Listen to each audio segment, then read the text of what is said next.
Rematch alert, signal nilampaso ang creamline noon. Uulit ba? Winner takes all, bronze medal on the line.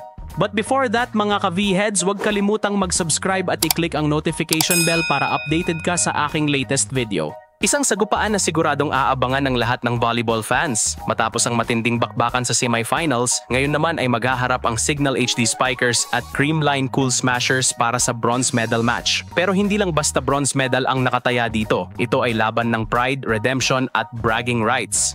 Kung matatandaan, noong July 1 sa PhilOil Eco Oil Arena, dinomina ng Signal ang Creamline sa straight sets, 25-22, 25-18 at 28-26. Isang panalong nagpatunay na may epektibong game plan ang HD Spikers laban sa Cool Smashers. Pero iba ang usapan sa do or die, lalo na't kilala ang Creamline sa pagbabalik mula sa pagkatalo at sa kanilang championship DNA sa mga crucial matches.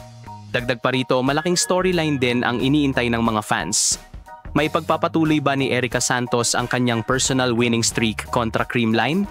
Simula pa nung nasa PLDT siya, walang talo si Santos laban sa Cool Smashers at dala niya ang winning vibe na iyon ngayon sa Signal.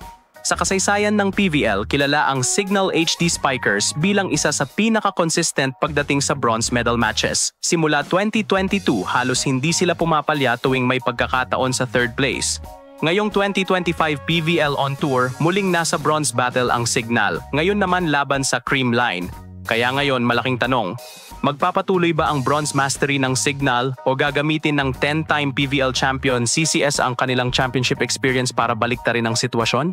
Kung pagbabasehan ang kanilang huling pagkikita ngayon, nahirapan ang Creamline makahanap ng rhythm dahil sa solidong floor coverage at disiplina sa depensa ng Signal. Pero hindi pwedeng balewalain ang championship experience ng Cool Smashers lalo na't sanay sila sa pressure situations.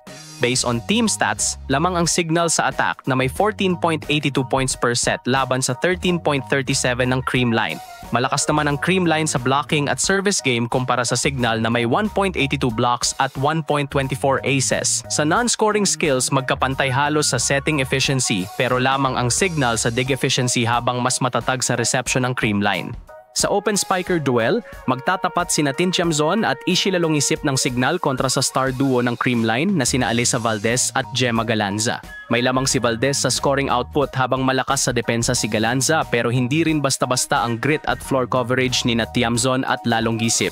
Sa gitna, nasa kamay ni Jack Acuña at Rose Aquino ng Signal ang quick offense, may mataas na attack success. Pero sasalubungin sila ng blocking wall ni Sheena Toring at Pangs Panaga ng Creamline. Sa opposite spiker matchup, standout si Erica Santos ng Signal na may 4.59 points per set kumpara kay Gumabaw na may 3.26 points per set. Sa setter battle, halos tabla sina Jel Cayuna at Kyle Negrito sa setting averages pero mas mataas ang dig rate ni Cayuna. Sa libero face-off, lamang si Doremdes sa dig success laban kay Atienza.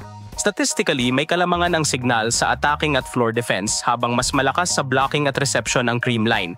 Kung magpapatuloy ang matatag na depensa ng Signal at mataas ang production ni Santos, Aquino at Tiamzon, posibleng maulit ang kanilang panalo noong July 1. Pero kung ma-stabilize ng Creamline ang kanilang first ball at ma-activate sina Valdez at Galanza mula sa wings, baka sila naman ang magbabalikwas at mag-uwi ng bronze medal.